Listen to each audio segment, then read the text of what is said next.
L'entrée comme ça, c'est bon? Trop rapide? Bon, d'accord, je la refais. Non, on passe au discours directement. Ok. J'y vais. Mesdames, mesdemoiselles, messieurs. Pardon? Ah oui, bien sûr, oui. Oui, la circulaire du 21 février 2012. Oui, mais attends, si ce n'était, si je ne m'abuse, hein, que pour les documents administratifs, non? Ici, c'est malvenu. D'accord, ok. Bon, ouais, très bien. Excuse. Allez, pouf. Mesdames, messieurs et tous les autres. C'est mieux comme ça, non? Tous les autres, c'est superflu. Oh, mais j'ai bien envie de t'emmerder, là, hein? Et si ça continue, je vais te rendre ma cravate. Et croyez-moi tous, elle l'aura bien cherché. Bon, excuse-moi, je suis désolé. Je suis un peu énervé, là, je suis tendu. Recommençons. Pouf, allez, on y va. Mesdames... Attends, excuse-moi. Mesdames, messieurs, si nous en sommes là où nous en sommes, il va de soi. Et cela va sans dire que ce n'est de la faute que d'un mot, et d'un seul, l'immobilisme. L'immobilisme de toute une société. Un immobilisme encouragé par la coterie des femmes et des hommes de pouvoir. Il nous faut, si nous voulons aller de l'avant, nous mettre en marche, faire feu de tout bois, utiliser toutes les énergies pour avancer, autant la voile que la vapeur, sans ostracisme aucun. N'oubliez jamais que c'est en marchant que l'on devient marcheur. Rien ne sert de courir, il nous faut simplement avancer avec conviction. Oh, cela ne nous empêchera pas de faire quelques pas de côté si nous le jugeons nécessaire. Je sais par avance que certaines mauvaises langues nous accuseront de zigzaguer, diront que nous n'avons pas de colonne vertébrale. Il ne faut pas avoir peur. La ligne droite n'est pas ici la route la plus sûre vers notre objectif. Pour combattre l'impérialisme de l'immobilisme, il nous faudra emprunter tous les chemins de traverse. Ce sont des voies chaotiques, mais elles mèneront nos desseins à la victoire. Car ne l'oublions pas, nous sommes en guerre.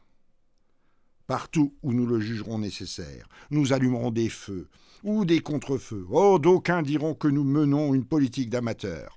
Eh bien, je vous le dis, solennellement, soyez fiers d'être des amateurs. Laissons-les croire que nous dirigeons en amateurs. Croyez-moi, ils seront surpris par nos objectifs, mais pas que. Parce que nous, avec opiniâtreté, il nous faut ouvrir un dialogue calme et ouvert pour déconstruire notre propre histoire. Ayez toujours à l'esprit que rien n'est plus difficile de reconstruire quand tout n'a pas été détruit. La reconstruction viendra en son temps. En attendant, nous avons énormément de travail. Et c'est là, vous m'entendez, notre projet. Ah, pardon. J'ai la voix qui a déraillé, là. Hein. Bon, c'était comment? Ah, mais surtout, tu ne me dis pas que j'ai été trop long. Quoi?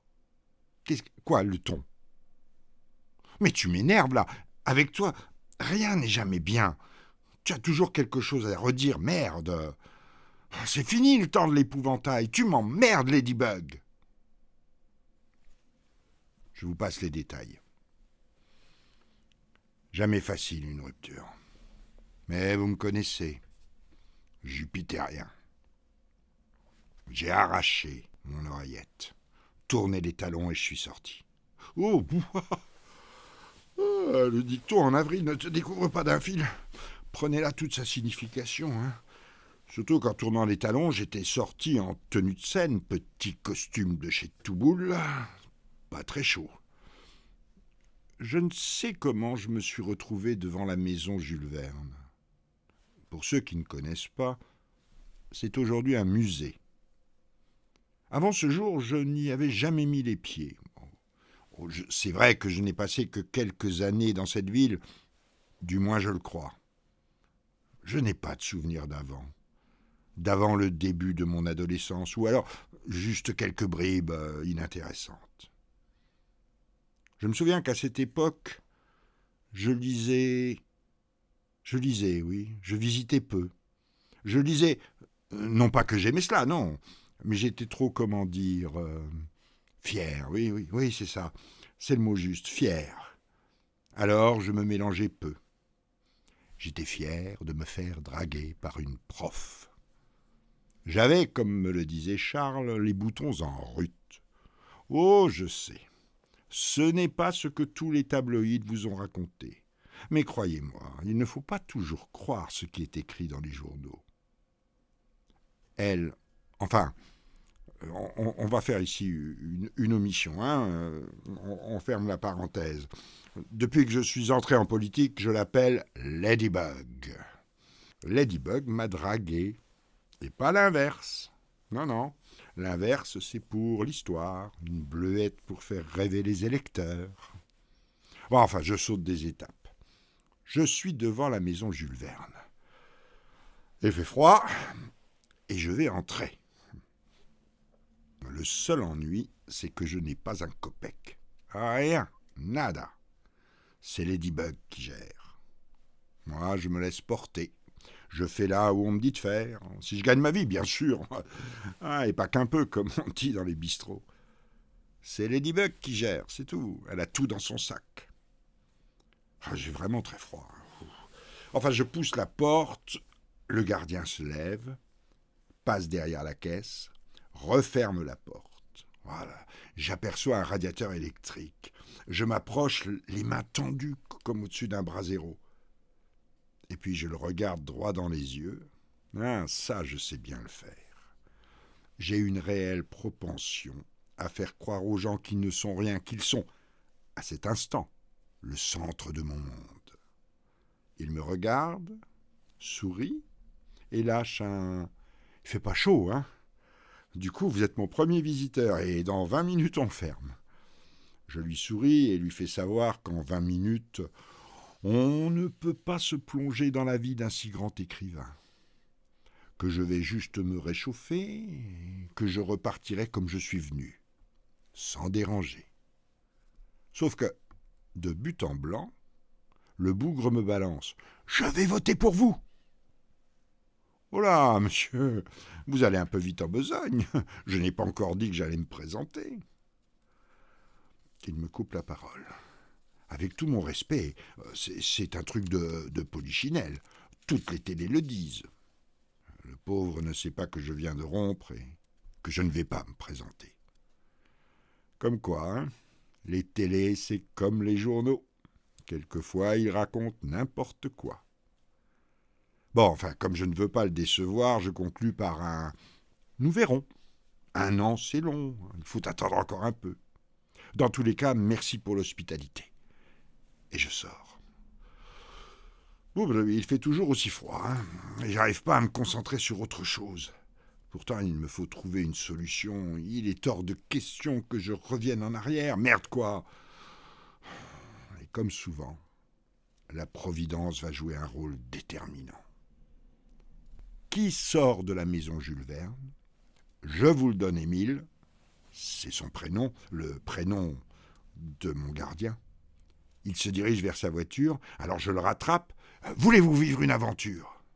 lui dis-je avec mon plus beau sourire. Alors, il ne sait pas quoi répondre, mais je vois distinctement dans son regard les deux parties en présence.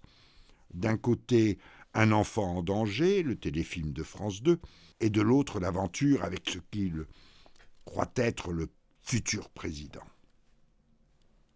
Il me faut porter les stockades, ne pas le laisser tergiverser.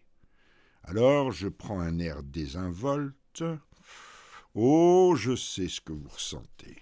Je le sais parce que dans mon métier, moi aussi, je me dois de décider souvent très vite.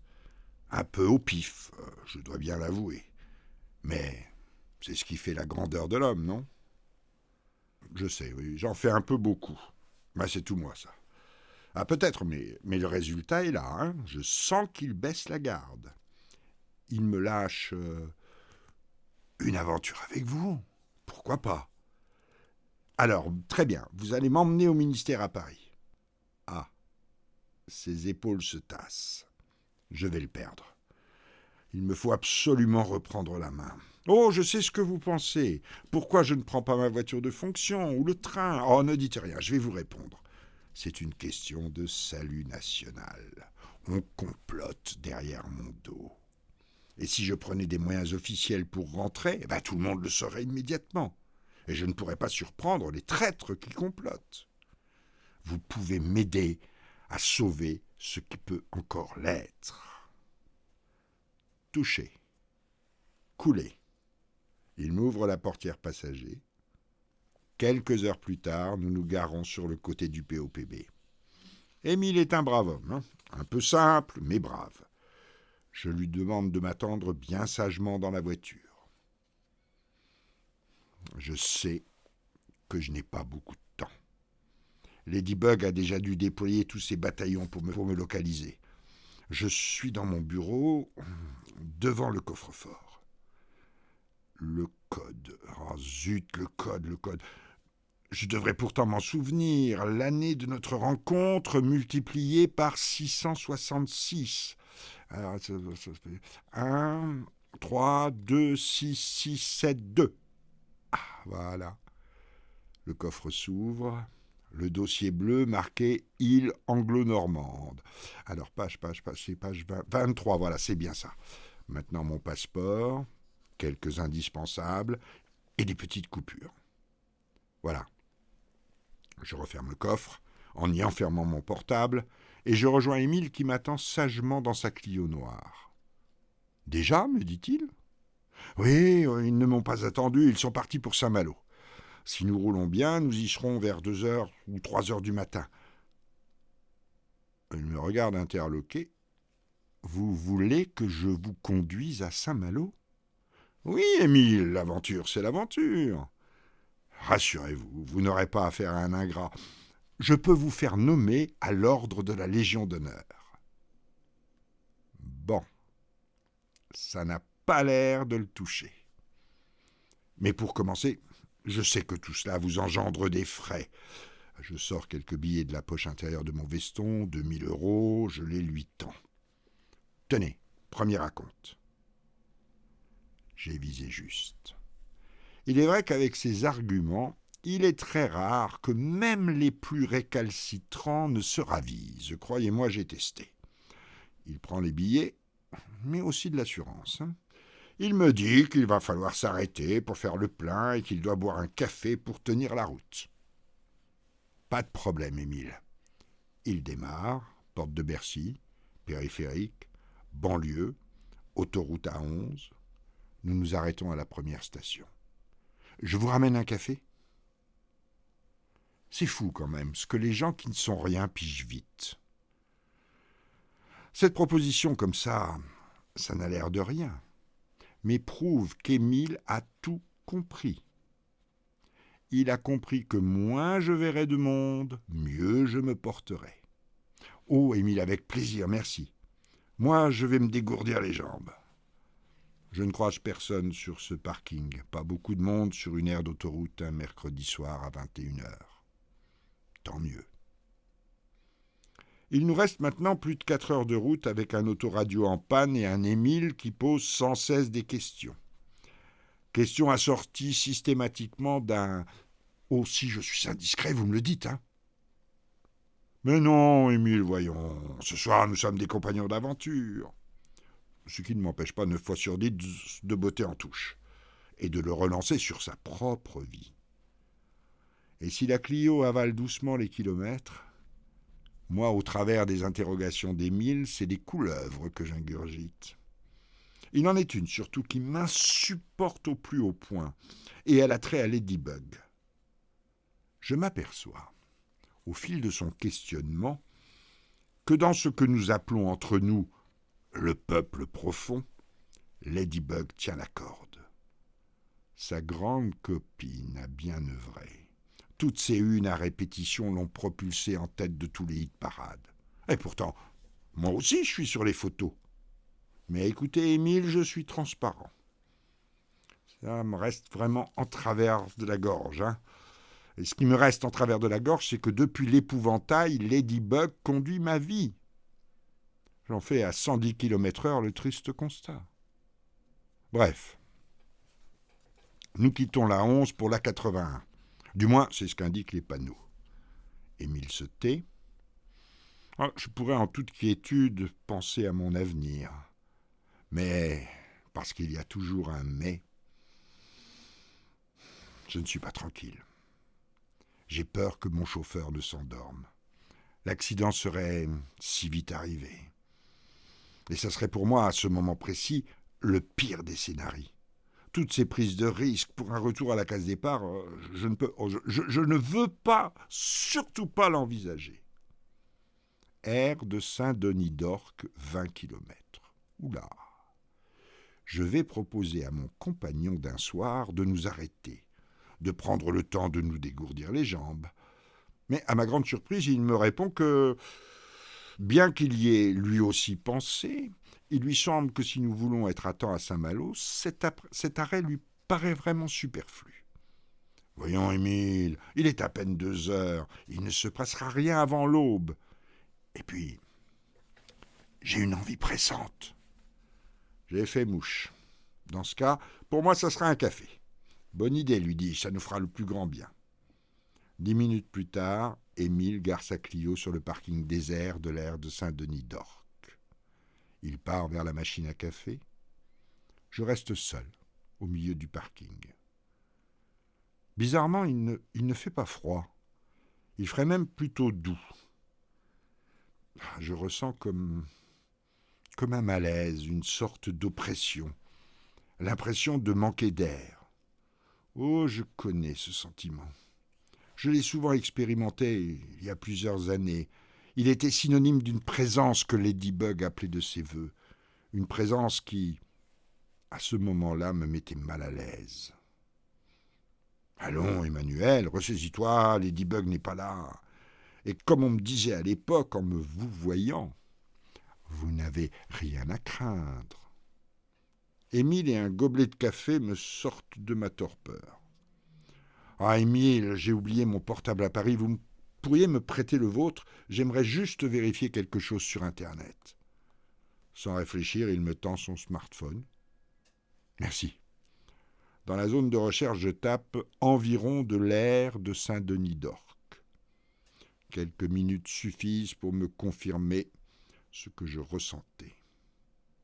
À moins de 10 kilomètres, la table des diables. Les esprits m'accompagnent. Il nous faut partir le plus rapidement possible. Oh, je cherche Émile, et il s'est éloigné, sûrement par savoir-vivre, pour que je puisse effectuer tranquillement ma recherche. Et même si le parking est peu éclairé, je devrais le voir, nous sommes le seul véhicule. Émile! Je décide d'aller l'attendre dans la Clio. Non. Il dort. Allongé sur la banquette arrière, il dort. Ou peut-être que les diables sont venus le chercher. Non, surtout ne riez pas, non. Je ne suis pas fou. D'ailleurs, beaucoup ont voté pour moi, ne l'oubliez pas. Vous savez ce que l'on dit? Quand un fou emménage au palais, il ne devient pas roi. Non, c'est le pays qui devient un asile. Bon, enfin, mais c'est trop tôt pour parler de ça. J'ouvre la portière arrière, lui tapote l'épaule. Oh, pardon. Je me suis endormi. Je voulais vous laisser seul pour ne pas vous gêner. Je me suis dit, va t'allonger 2 minutes. Nous ne sommes pas encore arrivés. Et puis mes yeux se sont fermés. Oui, Émile, mais maintenant, il est temps de repartir. Vous avez raison. Je vais juste faire quelques étirements et après en route. Dakodak, Emmanuel? Je vous en prie, allez-y. C'est fou, c'est fou comme ils prennent vite de l'assurance. Il m'appelle Emmanuel maintenant. Heureusement que dans un peu plus de 2 heures, tout cela sera terminé. Bon, mais maintenant il faut qu'il se dépêche, je ne suis pas tranquille. On est beaucoup trop près de cette table, et aujourd'hui je n'ai pas, mais alors pas du tout envie d'en rencontrer les convives. Ah, le voilà qui revient. Nous démarrons, prenons la bretelle d'accès, et ah! Oh là là, un camion nous rase les moustaches. J'aurais presque envie de prier. Il me faudra quelques dizaines de kilomètres émaillés de chansons paillardes. Émile a décrété qu'il lui fallait chanter pour ne pas s'endormir. Je disais donc quelques dizaines de kilomètres pour ne plus être aux abois et penser que les convives sont bien restés autour de leur table. Et surtout qu'ils ne nous ont pas suivis. Puis nous passons Rennes. Émile ne chante plus. Je lui demande pourquoi. Il me dit qu'il a bien senti que cela n'avait pas l'air de me plaire. C'est trop connoté, lui dis-je. Bon, il n'a pas l'air de comprendre. Alors je me sens obligé de lui expliquer qu'aujourd'hui, les chansons de genre, et qu'il faut l'admettre, ce genre, en tant que discrimination a vécu. À Samou, je vois bien qu'il ne comprend rien à ce que je lui dis. Alors j'enchaîne sur Rennes, bientôt Saint-Malo, la fin de votre calvaire. Vous allez pouvoir vous reposer, un repos bien mérité. Là, je fais mouche. Voilà un concept à sa portée. Bref, la fin de cet interminable voyage se fera sans un mot. Arrivé à Saint-Malo, on doit se diriger vers le terre-plein du Neil. Il est 6 heures du matin, ce jeudi 7 avril. Émile stoppe la Clio. Je vous prends un café. Où voulez-vous prendre un café? Mais là, en face, vous n'avez pas vu. Le bistrot, qui s'appelle le Bistroquet, là, il est ouvert. Les Bretons, c'est un peuple qui se lève tôt. Bon, alors je veux bien, merci. Pendant qu'Émile est au café, je réfléchis. Il va falloir lui dire que nos routes se séparent, qu'il a certainement mieux à faire à Amiens.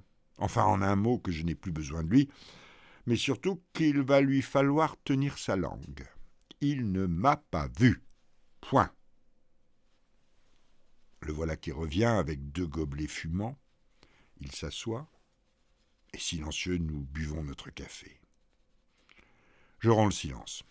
Émile, il va falloir que je sois au terminal des ferries d'ici un quart d'heure. D'après mes infos, ils vont prendre le bateau de 7h30. Vous me laisserez sur le parking, et une fois que je les aurai démasqués, j'appellerai les forces de l'ordre. Et je profite de ce dernier moment de calme pour vous remercier encore pour tout ce que vous avez fait. Je lui dis tout cela d'un ton bienveillant, mais ferme. À ma grande surprise, il me dit « Très bien, nous y allons. Et rassurez-vous, je ne vous ai pas vu. » Très bien, Émile. Il me dépose devant le terminal, on se serre la main. Il ne peut s'empêcher un « Au revoir, monsieur le président !» Je souris « Au revoir, Émile !» Et je m'engouffre dans le terminal. Là, je prends un aller simple pour Jersey. Je me dirige vers l'embarquement, contrôle des billets, je prends place dans le ferry. Un sentiment de liberté m'envahit. Dans moins de 2 heures, j'aurai repris une autonomie complète. Traversée idyllique. Mer calme. J'en profite pour faire 2 micro-siestes, histoire d'être présentable pour honorer mon futur non-rendez-vous. Non-rendez-vous dont je ne dirai rien, parce que je suis français. Je ne dérogerai pas à cette règle qui veut que nous, Français, parlons facilement de l'argent des autres, mais jamais du nôtre. Parenthèse refermée. Non-rendez-vous terminé. Je peux me rendre à l'aéroport de Jersey, destination Londres, pour une nuit avant de décoller pour Tirana. Arrivé à Heathrow, direction le Moxie. Bel hôtel, pour une nuit préparatrice. Et j'en ai bien besoin. Le lendemain, je sors de ma chambre en jogging, avec un peu plus de cheveux que la veille d'ailleurs. Terminal 5, zone d'embarquement. Je tends mon passeport au douanier. Il me regarde, ouvre mon passeport. Monsieur Jean-Jacques Trougnoux, that's right? Yes, it's me. Place 22, l'avion décolle, Jean-Jacques est à son bord. Bah, que croyez-vous? Cette ressemblance frappante ne m'a pas échappé. Avoir toujours 2 coups d'avance. C'est ce que tu m'as appris, Ladybug. Pris à ton propre jeu. Je suis un bon élève. Jean-Jacques le pauvre a perdu son passeport et moi je suis devenu un spécialiste de la course à pied. Petite collation et les 3 heures de vol sont derrière moi. Passage en douane, Jean-Jacques va bien. De Tirana, je n'ai rien vu. J'ai passé mon après-midi le nez dans les guides. Le but ? Trouver une petite ville, pas trop touristique. Je n'ai pas envie qu'un touriste français me reconnaisse et aille vendre la mèche au plus offrant. Un après-midi à soupeser le contre, le pour, et finalement je jette mon dévolu sur Touchémitch. L'équivalent français, ce serait Saint-Denis, où il y a une basilique, mais des quartiers populaires. Le soir, je prends le bus pour cette bourgade située au bord du lac Ohrid. J'ai pris soin de réserver un Airbnb. À mon arrivée, Albi, c'est mon hôte, m'attend à la descente du bus et me conduit à l'appartement qu'il loue. Visite guidée, il me vante tous les commerces environnants, me montre la vue depuis le balcon, et avant de partir, il me pose la question qui le taraude depuis mon arrivée. « Vous restez combien de nuits ?»« Oh, je ne sais pas, peut-être une dizaine. » Son sourire vaut tous les satisfecit. Finalement, j'y resterai un petit mois, le temps de reprendre mes esprits et surtout de prendre contact avec Mirko. Je ne connais pas Mirko. Il ne m'a pas été recommandé, mais la position de secrétaire général adjoint au château vous permet d'avoir accès à des portes dérobées qui débouchent sur quelque univers digne des plus grands romans d'espionnage. Oui, j'ai découvert Mirko au travers d'un rapport sur la disparition de Jeffrey. C'est Ladybug que cela rendait hystérique. C'est un spécialiste de la recomposition. Il habite à Ohrid, en Macédoine du Nord. La prise de contact sera difficile. L'homme se méfie. Bref, au bout d'une semaine de tractation, un rendez-vous est pris pour 13h le jeudi suivant à la baie des Eaux. J'occupe les 2 jours qui me séparent de mon excursion en Macédoine à parfaire mon look de Jean-Jacques. Ce serait vraiment idiot de ne pas passer la douane. À 11h le jeudi, je prends congé de mon hôte. Un taxi jaune a accepté de m'emmener au muséo de la baie des Eaux. Jean-Jacques passe la douane sans encombre. On arrive au muséo pour midi. Val, le chauffeur, me dépose et repart heureux des 3 billets de 50 € que je viens de lui donner. Il me laisse son numéro de téléphone pour « au cas où », me fait-il comprendre. J'entre dans le musée, repère la cafétéria, lieu de mon rendez-vous avec Mirko. Il me reste 40 minutes avant son arrivée. Je vais aller m'asseoir dans le jardin face au lac. J'arbore une écharpe rouge, signe de reconnaissance convenue. Et quelques dizaines de minutes plus tard, un gros homme me tape sur l'épaule et dans un français presque parfait me dit « Vous êtes en avance sur le temps. » Vous êtes Mirko. Dans votre pays, on dirait « Non, je ne suis que le pape. » Allons nous promener faire la connaissance. Vous vouloir ? Bien sûr. Il me pose des tas de questions sur mes motivations. Je ne pas vouloir savoir qui êtes-vous, ni pourquoi. Mais il faut vous comprendre que revenir dans le derrière est impossible. Compris ?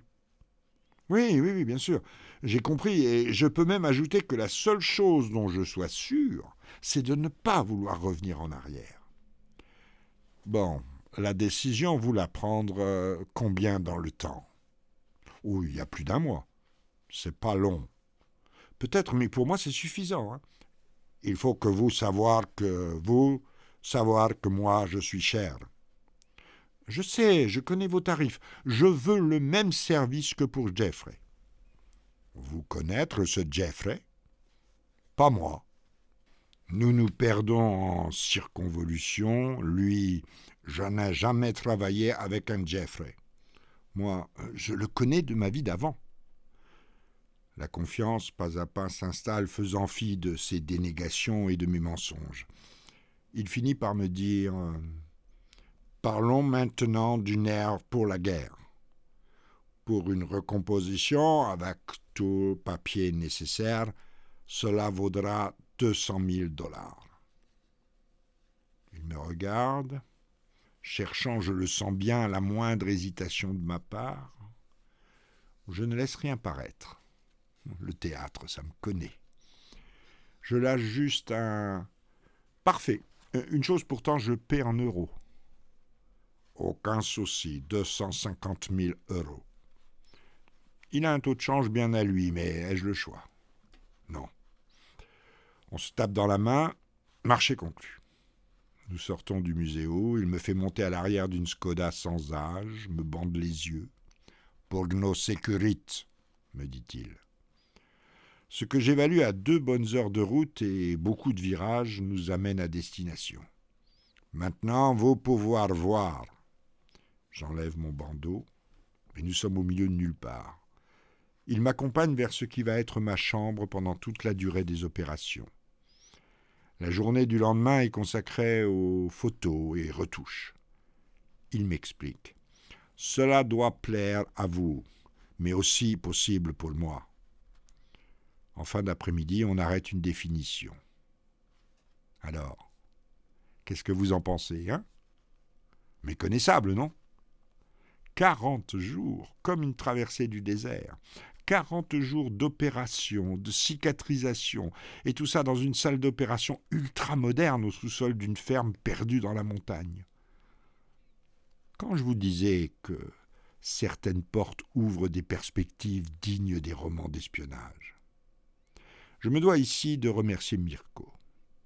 Tout s'est déroulé comme il me l'avait annoncé, et les papiers sont arrivés le jour du paiement. Je suis aujourd'hui DL. Il m'a vieilli, un peu. Et quand tout a été fini, j'ai appelé Val, lui disant qu'un ami, vous savez, celui des 3 billets de 50 €, il m'a conseillé pour que vous m'emmeniez à Pogradec. 2 jours plus tard, DL passait la douane sans difficulté et Antala m'accueillait à Pogradec dans un loft que je lui louais pour 4 mois. Ma vraie nouvelle vie pouvait commencer. Ah, une nouvelle vie vaut bien quelques résolutions. À vrai dire, je n'en ai pris que 2, comme des armes à brandir pour la vie. La première, ne plus mentir. Bon, pas facile pour moi qui continue à respirer. La deuxième, encore moins facile, être humain en toutes circonstances. À celle-ci, il m'a fallu ajouter la persévérance et la ténacité. Vaste programme pour moi qui était plus habitué au louvoiement et à la communication. Donc je suis dans ce joli loft avec vue sur le lac, en plein milieu du quartier touristique. Je peux à loisir tester ma nouvelle peau. Juillet s'annonce clément et la ville est pleine de touristes qui affluent de toute l'Europe, parmi eux forcément des Français. Et là, à la fin juillet, énorme surprise. Non, ce n'est pas ça. Mais non, vous dis-je, ils ne m'ont pas reconnu, bien sûr que non. Je vais vous la faire courte. Je prends mon café, comme tous les matins, à la terrasse du Pélicani. À la table d'à côté, 2 couples de Français discutent. Je dresse l'oreille, et comme tout Français qui se respecte, leur discussion les conduit tôt ou tard à parler politique. Qu'est-ce que j'apprends ? J'ai failli tomber de ma chaise.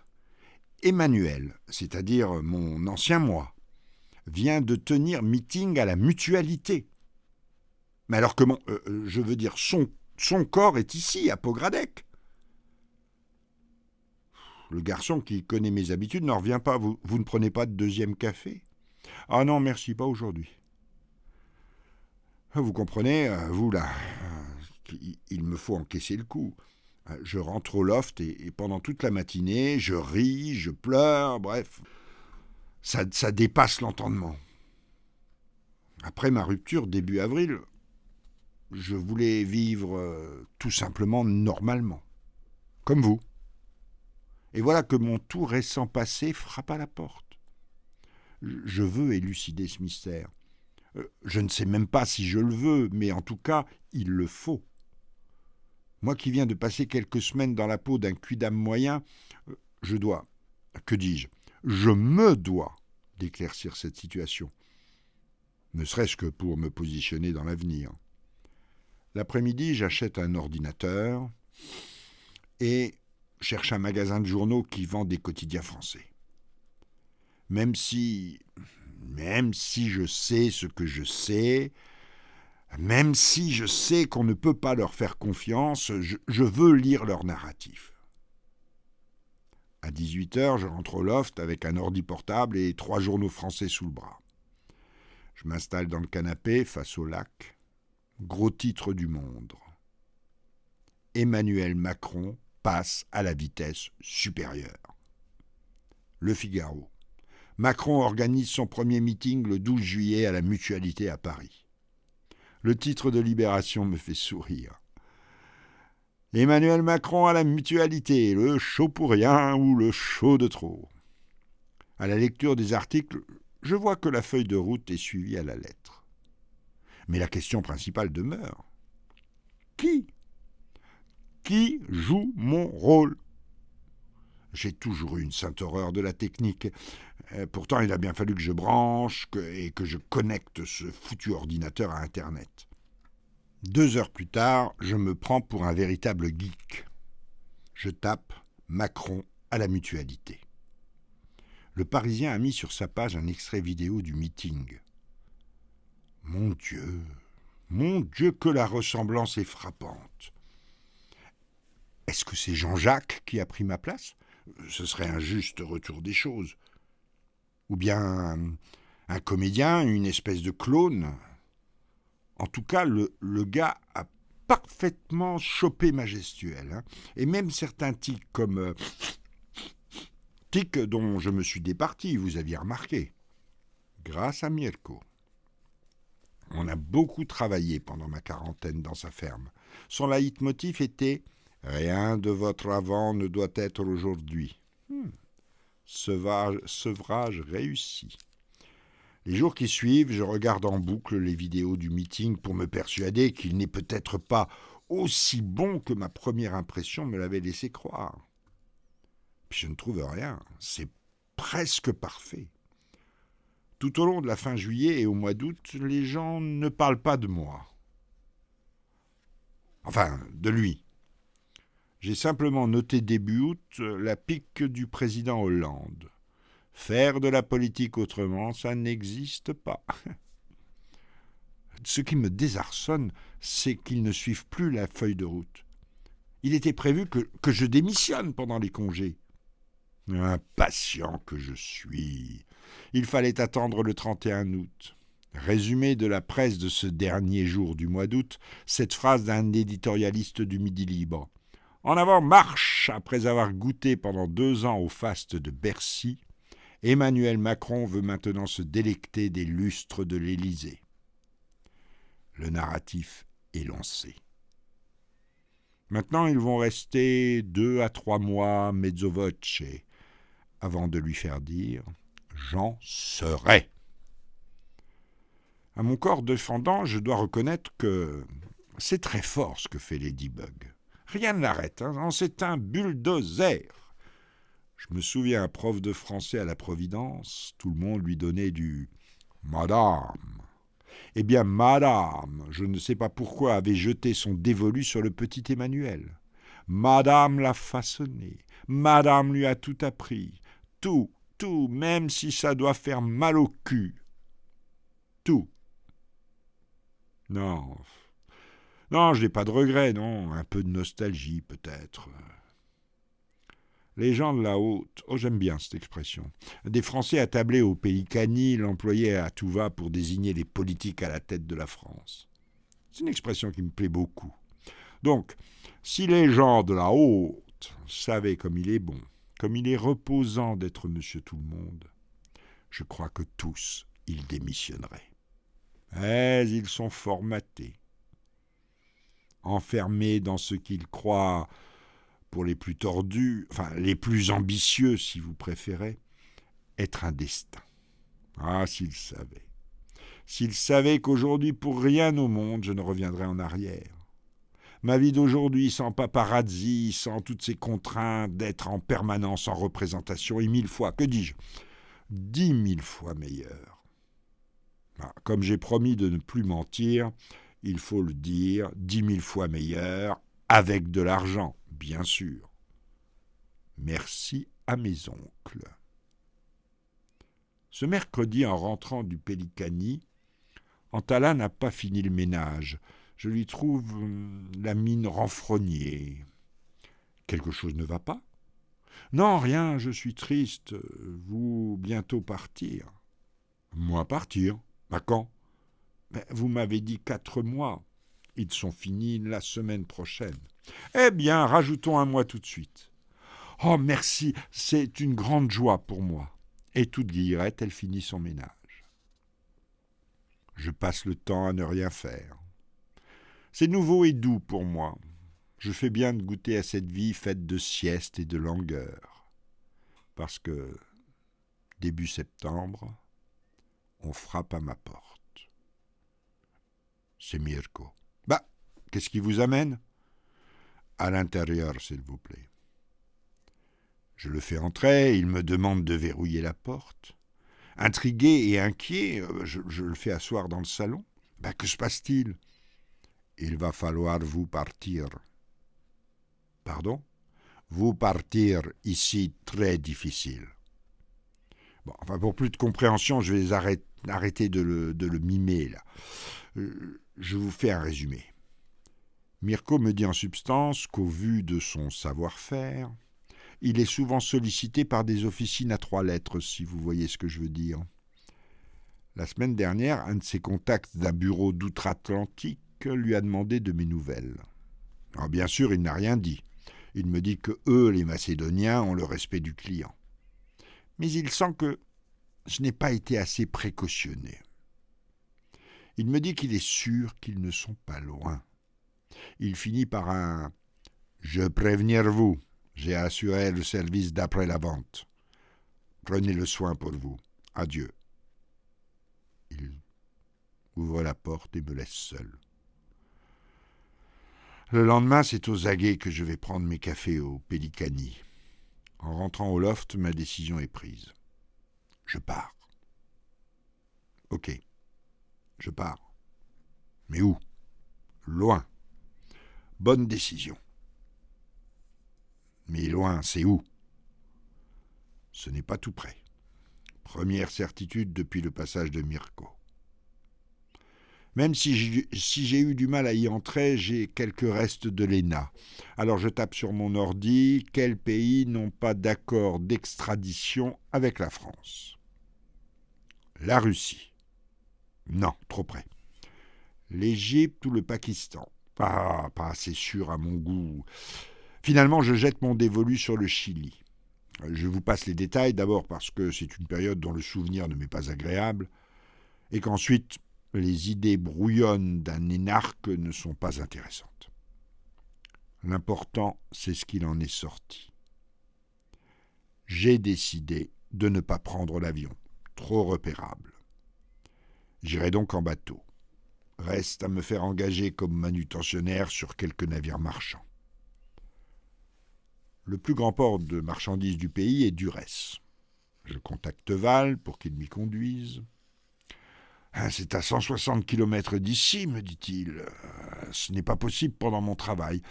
Si vous voulez, je vous accompagne dimanche pendant mon repos. Rendez-vous est pris pour dimanche 11h, après la messe. » Il vient me chercher au loft. Une malheureuse valise et un sac m'accompagnent. Nous sommes sur le port de Durès vers 14h. Je trouve un hôtel à moins de 10 minutes à pied des quais. Je vais y passer 8 jours. Le temps de me faire embaucher à bord d'un porte-conteneurs qui, en 4 escales, se rend à Valparaiso. Je suis marin ordinaire. Mon travail consiste à graisser les amarres, gratter la rouille et repeindre les installations. Que dire ? Cela me change des ors de la République. Et puis, je n'ai aucun mal à m'endormir le soir. Mon compagnon de cabine, si on peut appeler cabine le coin sous l'escalier qui accueille nos 2 couchettes, est un vieux Chilien qui rentre au pays. Pays qu'il n'a pas connu, il est né à Marseille, son père a fui Pinochet, on sympathise. C'est drôle. Je m'aperçois pendant le voyage que c'est la première fois que je... Comment le dire ? Allez, j'ose le mot, que je fraternise avec un humain. Oui, sans calcul, sans arrière-pensée du genre vu son curriculum, il pourrait sûrement m'être utile. J'expérimente la joie simple du fait d'être ensemble. Il se raconte, et il voudrait bien que je me raconte. C'est un des seuls moments où, pendant cette traversée, Ladybug refait irruption dans ma vie. Mais vous vous rappelez, je me suis promis de ne plus mentir. Alors je lui dis que je ne raconterai rien, que je viens de vivre une rupture monstrueuse et que je n'ai qu'une envie, oublier. Sa réponse me laisse mesurer le chemin qu'il me reste à parcourir avant d'être un véritable humain. Il me dit « Je comprends, vous devez être fatigué après toute la journée sur le pont à tout vent. Je vous souhaite une bonne nuit pleine de rêves apaisants. » Oh, nous en avons passé des soirées pendant les 3 mois de traversée à parler, et lors des escales où nous ne descendions pas du bateau, moi parce que les marins ordinaires n'étaient pas autorisés à débarquer, et lui parce que, passager payant, donc clandestin, se devait d'être transparent. Pendant ces longues journées d'escale, le Chili occupait le centre de nos conversations. Pablo me décrivait les plages, les montagnes, les villes, le climat et même la façon de relationner qu'ont les gens de là-bas. « Je te raconte cela au travers des yeux de mon père, me disait-il. Moi, je n'y ai jamais mis les pieds. Oh, mais c'est un beau pays que tu me décris là. Je crois que je vais aimer y vivre. » Arrive le jour de l'accostage et du débarquement. Pablo a tout compris. Il me dit « Toi, tu restes avec moi. » Nous débarquerons à la nuit tombée, sans passage en douane. Une pensée pour Mirko. Il serait fier de moi. Je pense à ma sécurité. Lors de nos innombrables conversations, il a été convenu que, dans un premier temps, je logerais chez lui. Une maison que ses cousins lui ont réservée à Linares. Nous passons la nuit sur un banc de la place Waddington. Nous sommes tellement excités d'être enfin arrivés que nous n'avons pas fermé l'œil de la nuit. Pablo avait des pesos, ce qui nous a permis d'aller prendre un café avant l'arrivée des cousins qui venaient nous chercher. Il y avait, juste en face du bar, une boutique de change. Cela m'a permis à moi de me charger en pesos.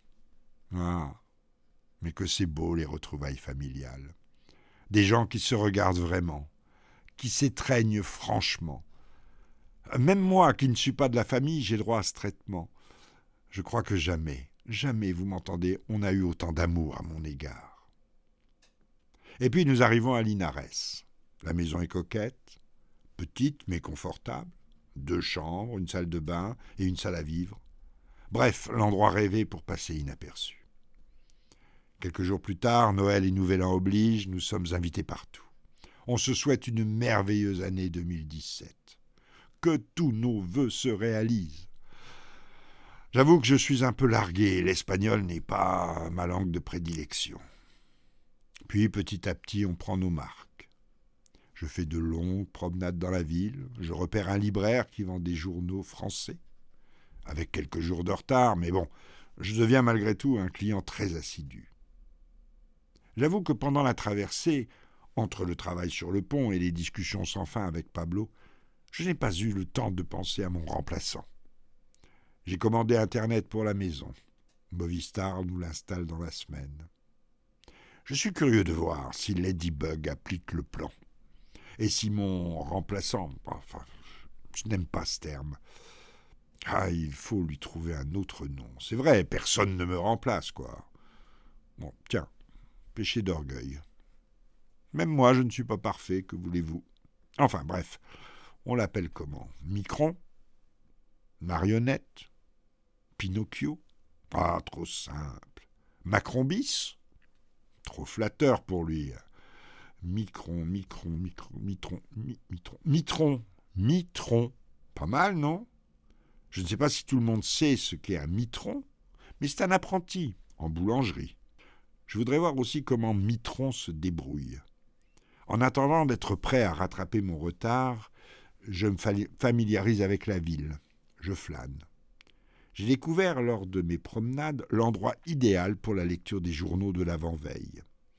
Sur la Plaza de Armas, il y a un bronze que tout le monde appelle Servandito. Cet homme est mort dans les années 60. Il faisait partie de l'élite de la ville. Non, c'était un mendiant. Mais lorsqu'il est mort, les habitants étaient déboussolés, comme en manque. Alors ils lui ont élevé une statue. Une statue à taille humaine, assise sur une marche. Donc dorénavant, après être passé chez mon libraire, je m'assois à côté de Servandito. Même que quelquefois je lui fais la lecture des aventures de Mitron. Je ne sais même pas si ça l'intéresse. Ce mercredi, Movistar est là, à 14h. Ah, je peux enfin surfer. Je ne me coucherai que le jeudi tellement j'ai de vieilles nouvelles à rattraper. Mitron a démissionné, il n'est plus ministre. Le 16 novembre, il devient candidat. Comme prévu, cela se passe en banlieue. Ils ont choisi Bobigny, dans un centre d'apprentissage. Lui qui apprend à être moi. Ah, je regarde ses meetings. C'est fou quand même comme il me ressemble. Peut-être un peu plus de cheveux. Ladybug doit orchestrer tout cela d'une main de fer. Les réactions des politiques sont presque à la virgule près celles que nous attendions. Jusqu'à François qui renonce à l'excuse à une histoire de chômage. Et le Mitron qui triture, malaxe, écrase l'électorat dans tous les sens, promettant tout et son contraire, quelquefois à la même tribune. Ah, Ladybug avait raison, nous les mènerons où nous voudrons. Crois-moi, ils iront à l'abattoir en chantant. Et si je doutais, elle ajoutait « Tu doutes ? Je vais devoir en toucher 2 mots à Klaus. Ces Young sont peut-être jeunes, mais ils n'ont pas encore l'étoffe des leaders. » Pour répondre, je bégayais un « Je n'aime pas, mais alors pas du tout quand tu es trop sûr de toi. » Les mois qui ont suivi, j'assistais assidûment à cette mascarade. Le Mitron prenait de l'assurance, et les médias léchaient. Ça, il est plus que certain que ses chaussures devaient briller.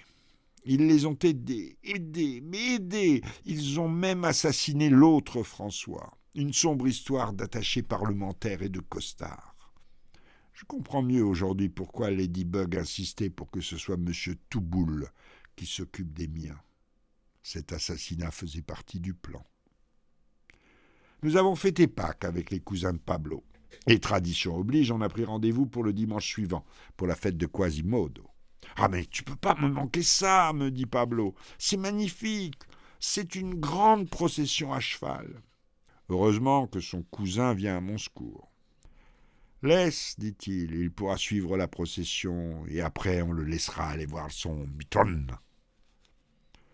Le 23 à 12h30, décalage horaire oblige, je suis devant mon ordi. À 13h, les résultats tombent. Le Mitron est en tête. 15 jours plus tard, il est le nouveau président de la République. Si les Français savaient. J'avoue que ça m'en fout un coup. Non, pas que ça ne soit pas moi qui soit élu, non, mais que ce soit truqué à ce point. Et surtout que tout le monde fasse comme si ils iront à l'abattoir en chantant, disait Ladybug. Si la suite se déroule comme prévu, je me demande à partir de quand ils vont commencer à déchanter. Le mercredi suivant, je fais la lecture des résultats à Servandito. Les journaux français insistent sur la jeunesse de Mitron. Quant à moi, je fais remarquer à Servandito la patte de Ladybug. Écoute bien, Servandito, écoute. Mitron a été élu avec 66,06% des voix. Les 3-6 sont là, au vu et au su de tout le monde. La bête de l'événement est là et personne n'y prend garde. Nous les mènerons où nous voudrons.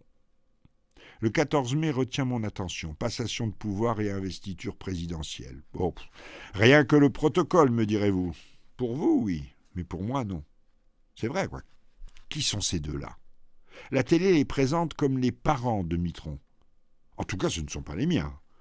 Ils ne leur ressemblent, mais alors, pas du tout. Première erreur de casting, Ladybug. Ou alors, le message m'est destiné pour me dire « Tu vois, je fais ce que je veux. J'écris, je réécris l'histoire, notre histoire, comme bon me semble, et tout le monde me suit. » Je deviens comme la météo, maussade. Pablo me dit « C'est un hiver assez doux, hein. Quelquefois les températures peuvent descendre jusqu'à -6, -7. En 1950, on est descendu jusqu'à -10. » En ce mois de juillet, le temps est gris, c'est vrai, et on supporte un pull. À Paris, le ciel est bleu pour le traditionnel défilé du 14 juillet. Mitterrand descend les Champs-Élysées avec le général de Villiers. Moins d'une semaine après, c'est le clash. Le général démissionne. L'agenda suit son cours. Le casse de l'armée. Bon, allez, on verra ça plus tard. Le temps passe. Cela va faire 1 an que je suis à Linares. J'aide la famille de Pablo pour les semis. J'ai des cales aux mains, ce qui fait dire à Miguel que le métier rentre. Puis c'est le moment des récoltes. On m'assigne aux tomates. J'en cueille des kilos. Que dis-je ? Des tonnes. Elles sont en nombre sur notre table pour les fêtes de fin d'année. Bonne année 2018. Oh, je ne sais pas si ce fut une bonne année. Mais elle fut pleine de rebondissements. Je vous les donne dans le désordre. On fera le tri après. Les gilets jaunes, l'affaire Benalla, le discours devant le Congrès américain, la démission du petit Nicolas. J'en oublie certainement. Jusqu'à l'été, l'hiver pour vous, je regarde les actus en dilettante. Pas tout à fait. En juin, la fête de la musique au Palais me laisse perplexe. Ah là là là là. Si les Français avaient des doutes sur le côté à voile toute de Mitterrand, je pense qu'ils sont fixés. Ici, on sent le savoir-faire de Ladybug. Maître des drag queens dans la cour de l'Élysée. Tout juste 1 an après l'élection de son protégé. Comme pour le général, on en reparlera plus tard. En juillet, le « qu'ils viennent me chercher » attire mon attention. Quel culot.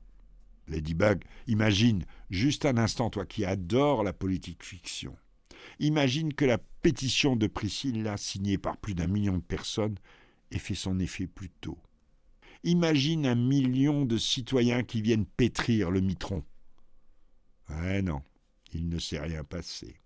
Et toi, tu déroules le plan. Tiens, en parlant de plan, le 28 août, sur les ondes d'une des radios aux ordres, un scoop. Et là je dois dire que j'admire le professionnalisme des journalistes de plateau. Moi, qui ai suivi des études de théâtre, dois-je vous rappeler l'iconique épouvantail ? Je suis bluffé. Ils ont joué la surprise à merveille. Ah là là. Nicolas annonce en direct dans la matinale sa démission du gouvernement. Et ça en pleine vacances des institutions. Le plan, vous dis-je. La suite immédiate nous prouve le plan. Donc fin août, le ministre responsable de la loi, qui mécaniquement instaure la hausse des carburants, démissionne. À peine 2 mois plus tard, démarre le mouvement des Gilets jaunes, qui demande simplement l'abrogation de cette loi. Mais le responsable n'est déjà plus là, on n'en avait plus besoin. Et puis, tout a failli capoter. C'est vrai, quoi.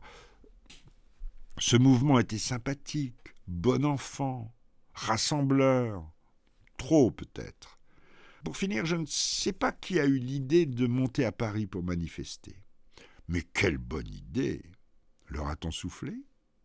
Ladybug, tu n'es pas là. Néanmoins, une certitude, les casseurs.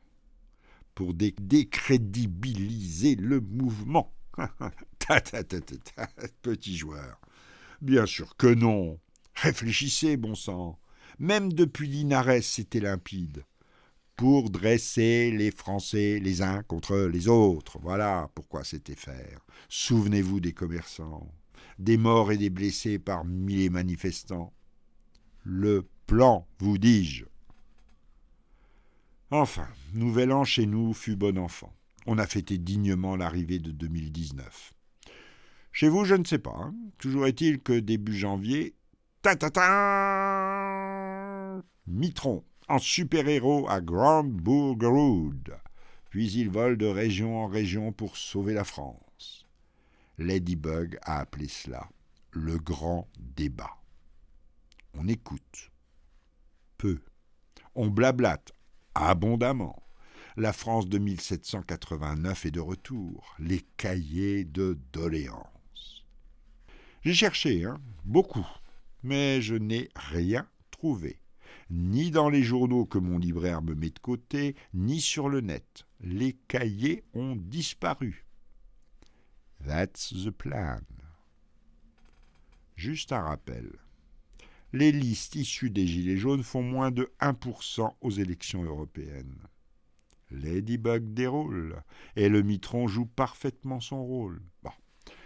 Quelques ratés, bien sûr, inévitables. Un exemple ?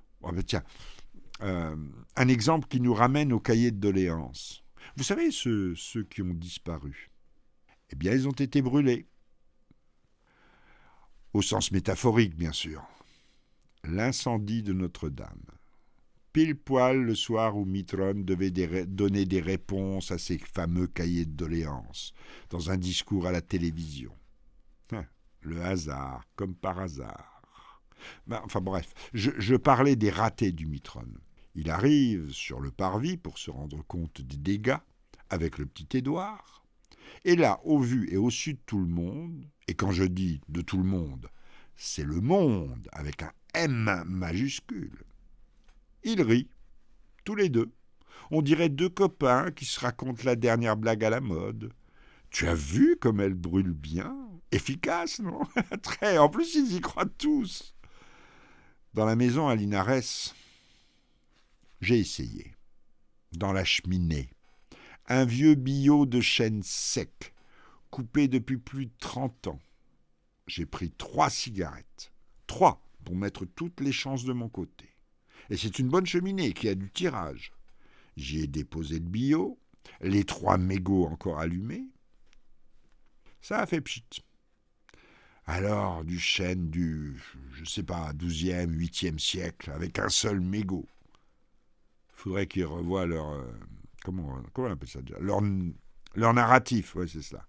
Eh oh, Ladybug, ça chahute là. Change de cabinet conseil. Bref, enfin. Ici, l'hiver est arrivé et vous avez battu des records de température. Ha, it's well. Der Plan, ja, Klaus. Ja. Ladybug l'applique à la lettre. Et les médias suivent. Cartes écarlates pour des températures de saison. On appelle ça de la préparation, ou, si je voulais faire mon instruit, de l'ingénierie sociale. On pourra en reparler plus tard. Ils ont de la suite dans les idées, croyez-moi. Après l'hiver vient le printemps. Les semis et les calomas. Des journées harassantes, mais ô combien bénéfiques pour la joie de faire simplement un travail nourricier. Je ne fais que survoler votre actualité jusqu'au 7 octobre. Et là, comme tous les lundis, je vais faire le plein de nouvelles publiées chez mon libraire préféré. Il a reçu les journées du 3. 4 morts à la préfecture de Paris. Préfecture de police. L'agresseur se serait converti à l'islam. Je connais par cœur cette petite musique. Une musique au tempo sueur froide. La peur s'invite en cette fin d'année. Je dis à Servandito, nous y sommes. Ladybug a décidé d'accélérer. L'agenda se précise. Je suis sûr que Bill est passé à l'Élysée. Je suis certain qu'ils sont prêts à enclencher la phase phare du plan. Ils vont laisser passer les fêtes et tu vas voir en janvier. Je n'ai pas vu arriver Pablo qui se plante devant moi et me dit « Tu parles tout seul maintenant ?» Non, mais j'explique à Servandito ce qui va se passer en France au début de l'année prochaine. Peut-être, et quand je dis peut-être, c'est sûrement ce qui va se passer ici aussi. Pablo me demande des explications. Écoute, réunis tes cousins, on en parle dimanche après la messe. Le lendemain, je suis à la pulvérisation de la vigne. Miguel, le cousin en chef, comme je l'appelle, vient me voir. Il faut que je te parle. Je ne suis qu'à moitié surpris. Je le regarde droit dans les yeux. Tu as vu Pablo, toi? Oui, et j'ai rien compris. Mais c'est grave? Non, pas si on le sait avant. Alors dis-moi. Dimanche, après la messe. Le soir, c'est Pablo qui revient à la charge. Il fait vibrer les violons. Moi, je t'ai fait confiance. Je t'ai accueilli comme un frère. Et je ne le regrette pas. Et toi, tu n'as pas confiance en moi. Mais si. Non, sinon tu me le dirais. J'ai fait comme avec Miguel, comme avec Émile. Je l'ai regardé. À ce moment-là, il était le centre du monde. Une fulgurance. Il était vraiment le centre de mon monde. Pablo, je réfléchis. Je ne sais pas encore comment vous annoncer tout cela. Mais attends, c'est si grave. Non, mais enfin, souviens-toi de nos discussions sur le bateau. Je te disais que je ne voulais pas parler de mon passé. Une chose que je peux te dire ce soir. Tu vois que je te fais confiance. J'ai décidé de ne plus mentir. Avant, je mentais comme je respirais. Donc, s'il te plaît, laisse-moi mettre bon ordre dans tout cela. D'accord? Ok, finit-il par lâcher. La semaine se passe à peu près normalement. Pablo respecte l'accord qu'il m'a donné. Nous sommes dimanche. À la fin de la messe, personne ne traîne. On se retrouve dans le jardin de notre maison. Le printemps est doux. Et avant de partir ce matin, nous avons dressé les tables pour un déjeuner apéritif. Miguel, le cousin en chef, prend la parole. Nous sommes venus pour t'écouter. Qu'as-tu à nous dire qui paraît si important? Alors vas-y, on t'écoute. Eh bien écoutez, tout d'abord, merci d'être là. Pablo va vous traduire ce que je dis. Si j'ai rencontré Pablo sur le bateau, c'est que je ne voulais plus vivre en France. Avant de partir, j'occupais un poste qui me donnait accès à des informations qu'on ne donne pas au commun des mortels. Je fais des pauses pour permettre à Pablo de jouer les interprètes. Parmi ces informations, il y avait le contrôle de la population. Beaucoup de gens, parmi les dirigeants du monde, pensaient que nous étions trop nombreux et qu'il fallait faire quelque chose. Vous savez tous que je suis assidûment les actualités de mon ancien pays. J'écoute. Je lis tout ce qui se dit, mais surtout tout ce qui ne se dit pas. Je fais cela pour sentir si leurs préoccupations d'hier sont toujours d'actualité. Et elles le sont. Je pense que l'année prochaine, ils vont faire peur à la population mondiale.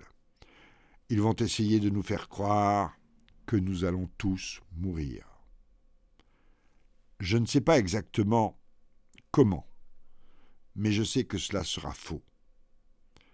Parce qu'avec la peur de la mort, on peut exiger n'importe quoi. C'est comme cela qu'ils vont nous contraindre à faire des choses qu'aujourd'hui, on trouverait complètement débiles. Il faut donc vous préparer à un avenir un peu plus difficile que prévu. Et vous m'entendez, personne ne sera à l'abri. Ce sera un choc mondial. Voilà. Merci Pablo pour la traduction. Maintenant, mangeons et buvons, et si vous avez des questions, j'essaierai, dans la mesure du possible, d'y répondre. J'ai pas l'impression qu'ils m'ont cru. Pablo s'approche de moi et me dit à l'oreille « Tu aurais dû être politicien !» Je souris. Mais la question qui revient le plus souvent est « Comment vont-ils s'y prendre ?» Et ma réponse est simple « Je ne sais pas. Ce que je sais en revanche, c'est qu'il va être question d'un grand nombre de personnes touchées, peut-être même d'une hécatombe. Vous savez, on fait dire ce que l'on veut aux chiffres. Cet épisode ne nous empêchera pas de passer de bonnes fêtes de fin d'année.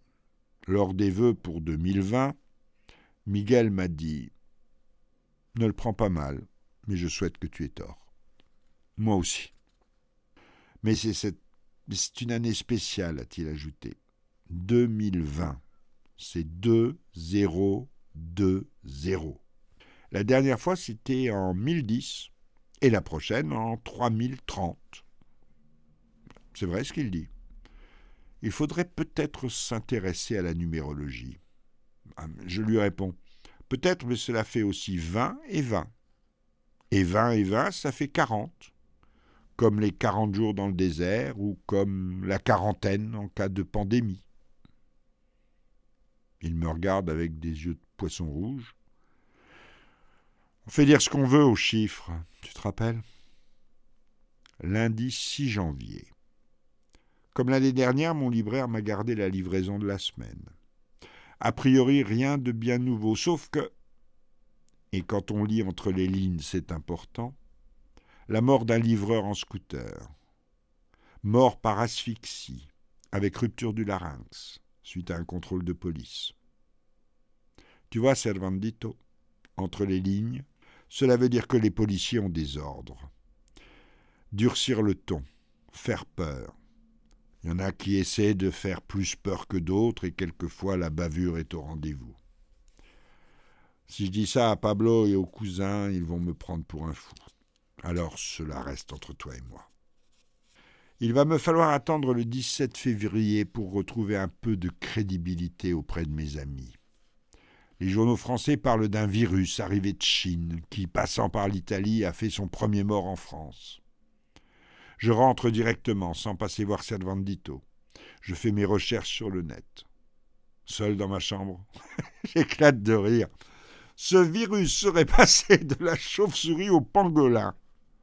Et cerise sur le gâteau à Wuhan, juste à côté d'un laboratoire de gain de fonction qui a élu domicile dans la ville. Qui va croire cela ? L'avenir me le dira. Pour la France, il me dira la majorité des Français. Je suis pas à pas l'évolution de ce qu'on appelle le Covid-19, qui va devenir la Covid-19. C'est drôle parce que dans certains articles, il ou elle est le, puis là, oh, journaliste, dans quel bol trempes-tu ta tartine ? Anecdotique, me direz-vous. Mais pas du tout. Mais alors pas du tout. Le plan. Ne jamais oublier le plan. Celui qui a de la suite dans les idées. Vous verrez plus tard. Ladybug a lâché les chevaux, tout s'accélère. Le en même temps pris pour un tic de langage pendant la campagne du Mitron s'avère être un redoutable déstabilisateur. Le 6 mars, Ladybug sort son Mitron au théâtre. Le 14, on ferme les bars, les restaurants, les cinémas et les théâtres. Le 16, c'est au tour des écoles. L'apothéose sera le discours du même jour à 20h, où le Mitron martèle à 6 reprises « Nous sommes en guerre ». Je fais voir la vidéo à Pablo et Miguel pour essayer de leur faire relativiser l'hospitalisation du premier Chilien atteint du terrible virus. Rappelez-vous notre petite réunion du mois d'octobre dernier. Le monde entier va être impacté. Oui, mais enfin, si le monde est impacté comme tu dis, c'est que c'est vrai, me dit Miguel. Attends, s'il te plaît. Tu as déjà vu une épidémie démarrer partout en même temps. Vous l'avez entendu. Ils confinent les Français pendant 3 semaines. Et je vous prédis, moi, que si tout se passe comme ils le veulent, ils prolongeront. Et ici aussi, ce confinement va arriver, juste pour faire un test. Un test de docilité. Oh, ne me dis pas que tu ne crois pas à la maladie, me demande Pablo. À la maladie, si, j'y crois. Mais aux malades, non. Arrête, tu es fou. Je le regarde droit dans les yeux. Tu veux que je quitte la maison ? Non, bien sûr que non, mais pourquoi dis-tu cela ? Alors tu es prêt à vivre avec un fou. Ah, pardon, mes mots ont dépassé ma pensée. Je te crois. Mais il faut que je te dise encore quelque chose, si tu veux bien. Il fait signe oui de la tête. Écoute, il est aussi prévu de faire de ceux qui vont mettre en cause le narratif officiel des renégats. Ils ont besoin de boucs émissaires. Ils vont les laisser parler un peu, mais pas trop. Juste ce qu'il faut pour pouvoir les jeter à la vindicte populaire. Ils seront traités comme tu viens de le faire, de fous. Là, je dois dire que je me suis trompé. Le mot miracle est lâché. Là aussi dans le monde entier. Et ce n'est pas fou, non. C'est complotiste. Pour ne pas distendre notre amitié, je décide de ne plus partager mes lectures avec Pablo et ses cousins. Servandito devient mon seul interlocuteur. Mes échanges du lundi me sont indispensables. C'est à lui que je confie que, même si j'y étais un peu fort en disant que je ne croyais pas aux malades, on ne parle plus de malades. On parle de cas, de testés positifs. Les plus dangereux étant les asymptomatiques. Le ministre de la Santé le dit. Il ne se pense pas malade, alors il baisse la garde. Et là, les souvenirs remontent. Souvenirs de conférences chez les Young Global Leaders. Dans une d'entre elles, il y avait une démonstration magistrale de la novlangue. Et le ministre de la Santé du Mitron l'applique à merveille. Il n'y a plus de malades. Aujourd'hui, ce sont des cas. Vous voulez un autre exemple ? Bien sûr. Les plages ne sont pas interdites. Elles sont dynamiques. Vous n'êtes pas interdit de sortir. Non, il vous faut juste une auto-attestation. Mais c'est génial. C'est vous qui vous autorisez. Et si vous vous autorisez, les autorités sont d'accord. Inversion accusatoire. Vous êtes votre propre persécuteur. Ladybug, qui aime entre autres tripoter la langue, doit s'en donner à cœur joie. Je l'imagine le soir triturer son mitron, lui dicter son agenda. Demain, tu vois ton Premier ministre. Il faut qu'il fasse une déclaration contre la surcharge des hôpitaux. Il faut qu'il dise, pour ne pas surcharger les hôpitaux, il ne faut pas tomber malade. Ceux qui tombent malades risquent une forte amende. Je sais, j'ai l'imagination débordante, encore que je vous laisse juge. Ici, la seule région qui sera confinée sera la région de Santiago. Et encore moins longtemps qu'en France. J'ai surtout l'impression qu'au Chili, les élites font un peu plus attention au peuple. Mais en cette fin d'année, tout comme en France, on attend le remède miracle. Impatience est au premier rang avec l'intelligentsia. Ils font la tournée des plateaux, salissent les médicaments qui existent. Pire, ces molécules tuent. Les professeurs les plus éminents sont voués aux gémonies. On les traite de charlatans. Ils font la une des journaux comme Mesrine à son époque. Ladybug me le disait. Si tu veux te séparer de ton chien, accuse-le donc d'avoir la rage. Les roquets, pétris de conflits d'intérêts, hurlent en meute. Dans cette course contre la montre, c'est l'antéchrist qui gagne. Le 24 ici, le 27 décembre chez vous, on inocule le premier patient. « Nous sommes sauvés !» crient en chœur les dirigeants du monde. Le passage à la nouvelle année passe presque inaperçu. Les cousins n'ont plus la tête à la fête. Pour ces vœux, votre mitron se veut rassurant. Et en même temps, l'année qui commence va être difficile. Il va falloir, selon lui, amplifier la construction européenne et en même temps consolider l'identité française.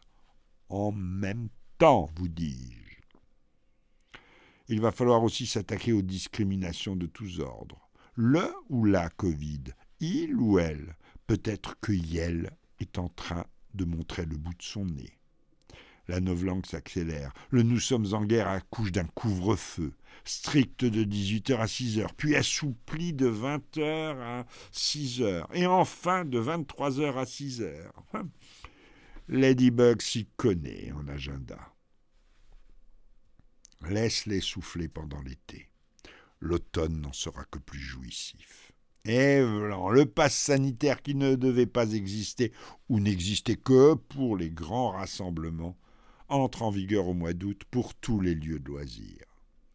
Magnifique Chamboutou qui laisse pantois le beau peuple de France.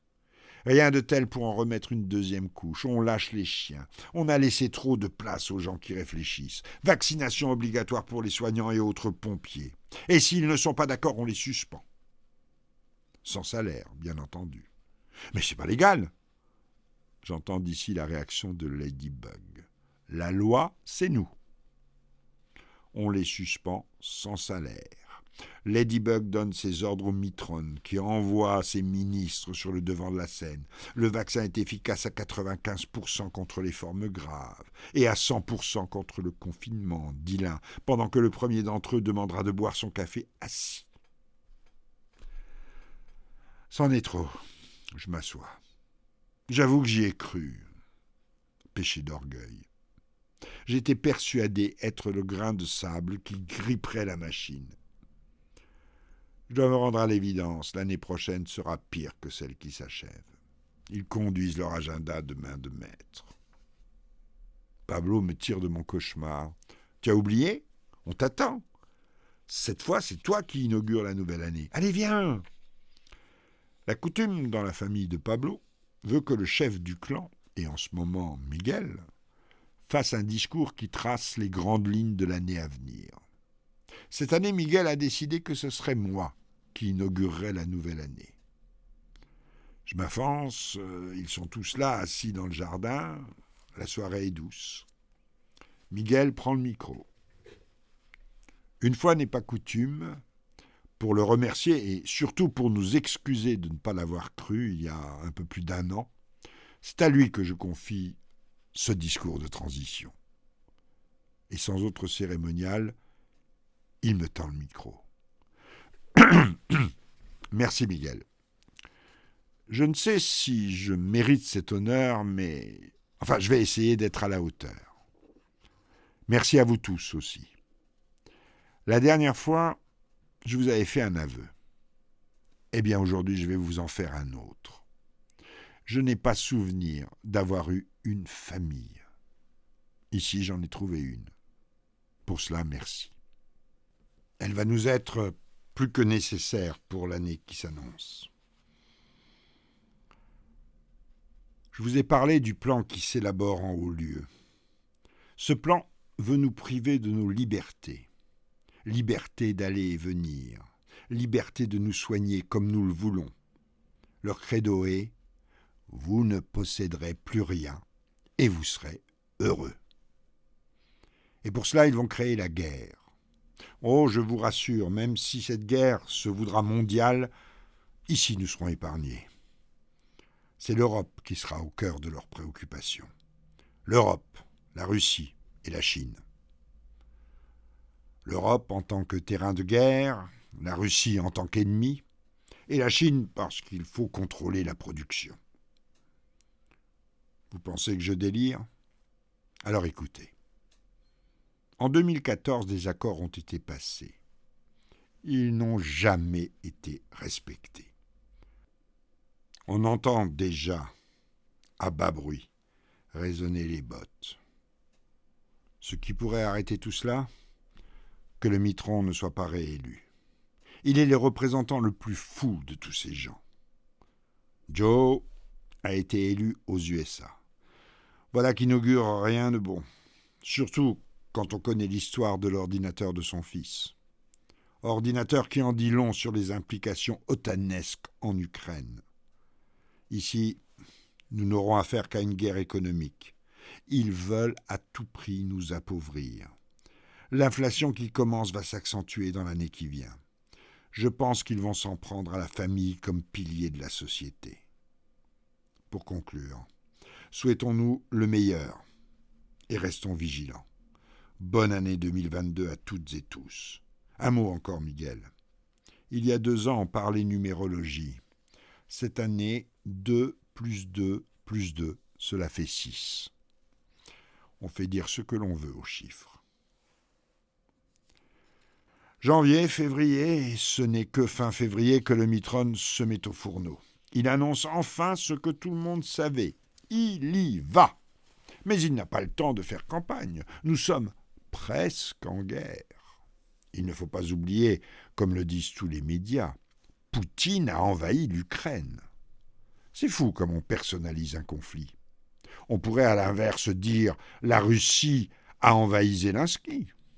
Bien sûr qu'en France, Ladybug tire les ficelles. Bien sûr qu'il faut suivre l'agenda, quoi qu'il en coûte. Il est réélu en avril. Sa concurrente a été en dessous de tout, et la fraude est manifeste. Oh!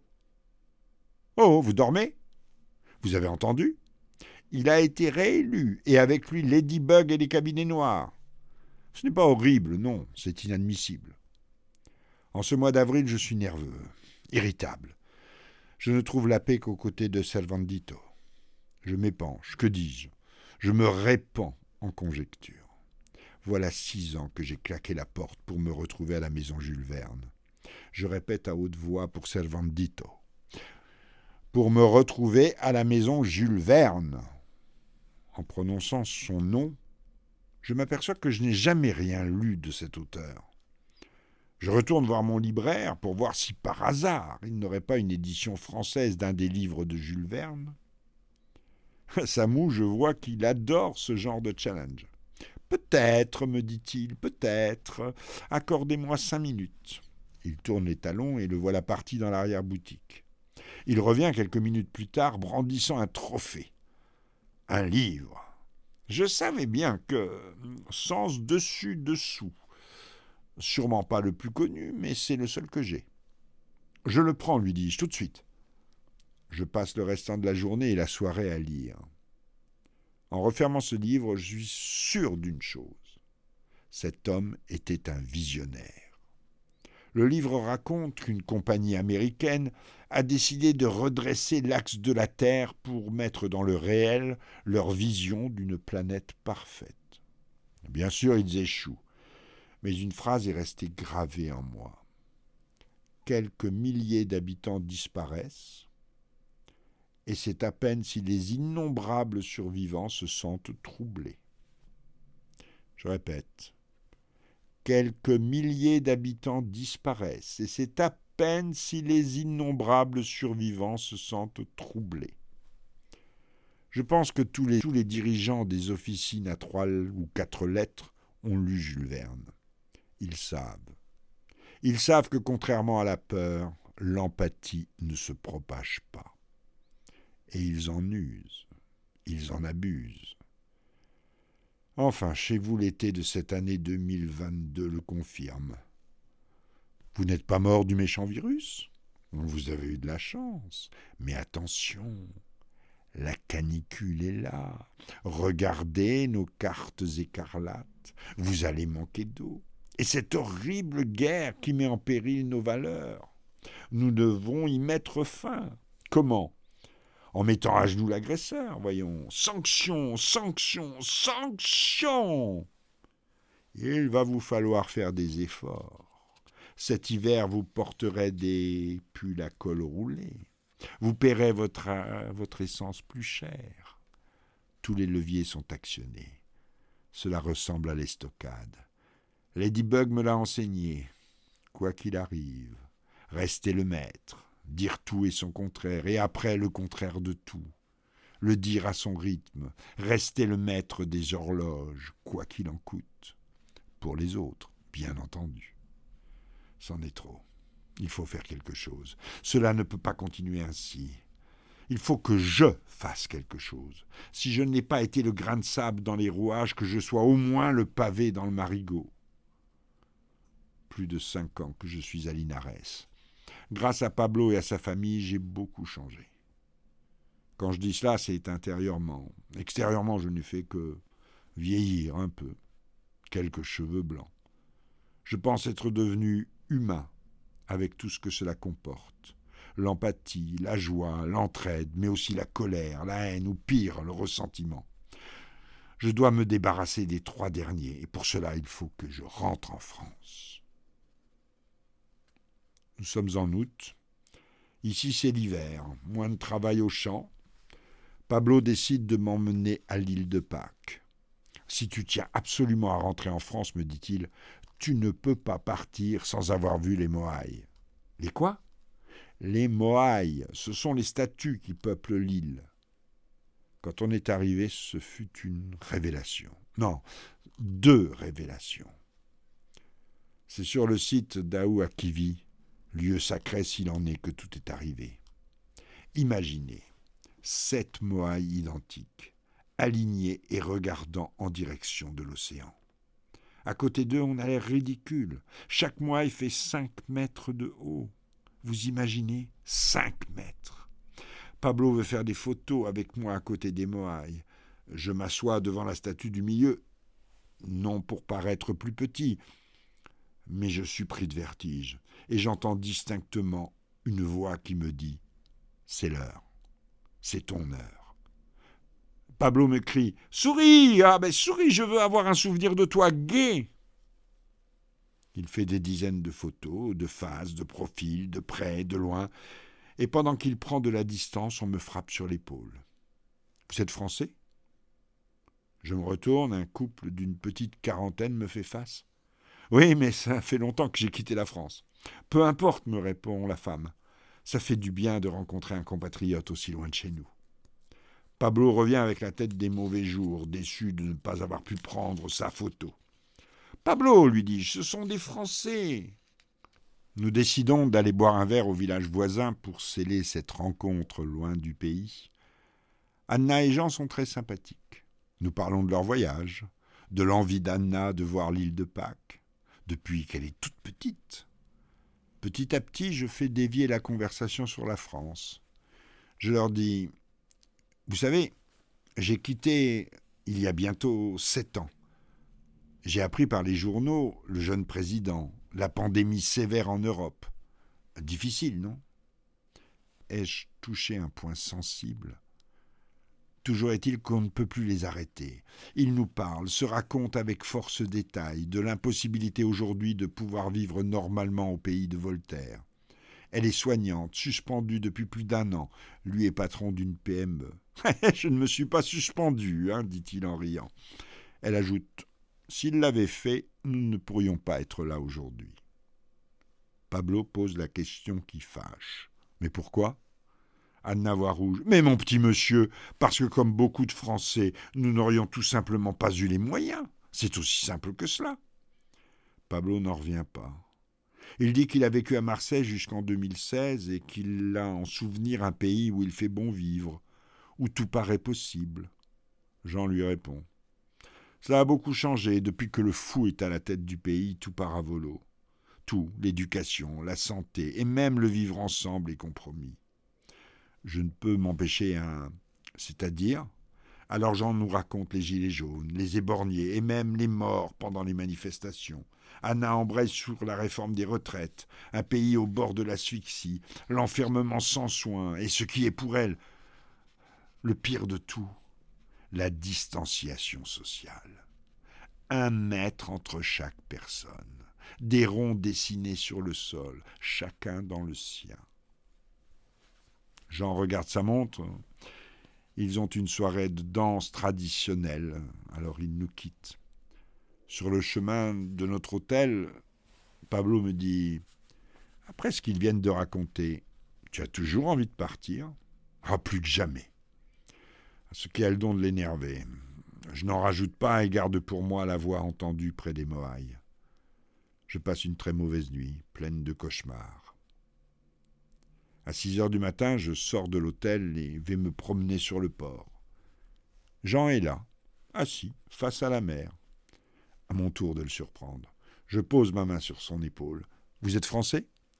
Il se retourne et me sourit. « Bah, vous n'êtes pas surpris, vous m'attendiez ?» Disons que je vous espérais.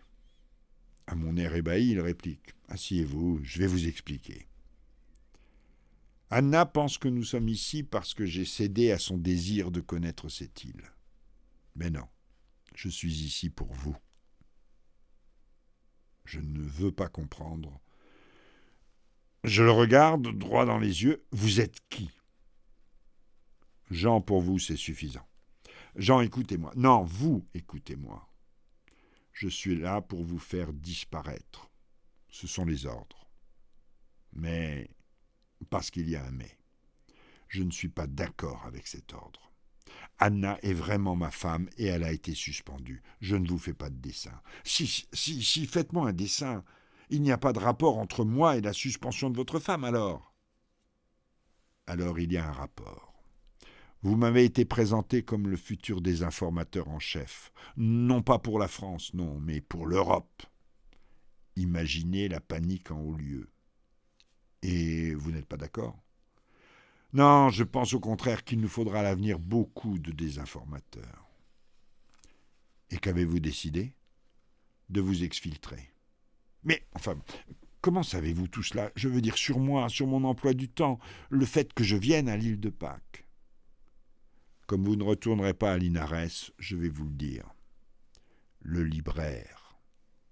Non, si. Attendez, je ne retournerai pas à Linares ? Non, vous allez mourir ici. Mais vous avez dit qu'il y avait un mais. Officiellement, vous allez mourir ici. Et Juan Miguel, né en France de parents Rapanui, reviendra de l'île de ses ancêtres par l'avion de demain matin. Il faut au moins que je prévienne Pablo. Non. J'irai tout à l'heure lui annoncer votre disparition. Vous avez pris une barque et vous êtes parti vers la ligne d'horizon. La police locale retrouvera votre embarcation après votre départ pour la France. Mort par noyade. Sans trace. Du travail de pro. Je pense même que j'aurai de l'avancement.